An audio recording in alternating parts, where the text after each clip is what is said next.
آپ کے منہ میں بھی بار بار چھالے بنتے ہیں، کھانا کھانے وقت جلن ہوتی ہے، پانی پینے میں مشکل ہوتی ہے۔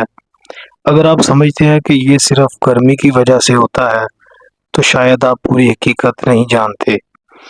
آج میں آپ کو بتاؤں گا کہ منہ کے چھالے آخر کیوں بنتے ہیں، کن لوگوں میں زیادہ ہوتے ہیں اور ان سے بچنے کے لیے کیا کرنا چاہیے۔ السلام علیکم ناظرین، علاج پوائنٹ کی ویڈیوز میں ایک بار پھر سے خوش آمدید۔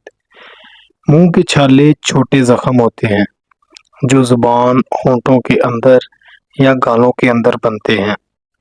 بہت سے لوگ سمجھتے ہیں کہ یہ صرف گرمی کی وجہ سے بنتے ہیں، لیکن حقیقت میں اس کے کئی اسباب ہو سکتے ہیں، مثلا وٹامن B12، فولک ایسڈ یا آئرن کی کمی، ذہنی دباؤ اور زیادہ ٹینشن، نیند پوری نہ ہونا، تیز مسالے دار یا کھٹے کھانے، دانتوں کی تیز دھار یا غلط فٹنگ والے بریسز۔ بعض اوقات معدے کے مسائل بھی اس کی وجہ بن سکتے ہیں۔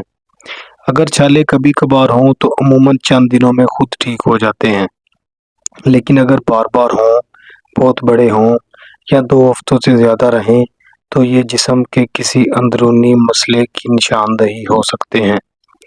ایک دلچسپ بات یہ ہے کہ بعض لوگوں میں صرف ذہنی دباؤ بڑھنے کی وجہ سے چھالے نکلتے ہیں، یعنی اگر آپ بار بار چھالوں کا شکار ہوتے ہیں تو صرف دوائی ہی نہیں، اپنی نیند، خوراک اور ذہنی سکون پر بھی لازمی توجہ دیں۔ اگر آپ کو بھی منہ میں چھالے ہوتے ہیں تو کمنٹس میں چھالے ضرور لکھیں۔ اس طرح کی مزید ویڈیوز دیکھنے کے لیے میرے چینل کو فالو کریں۔ شکریہ۔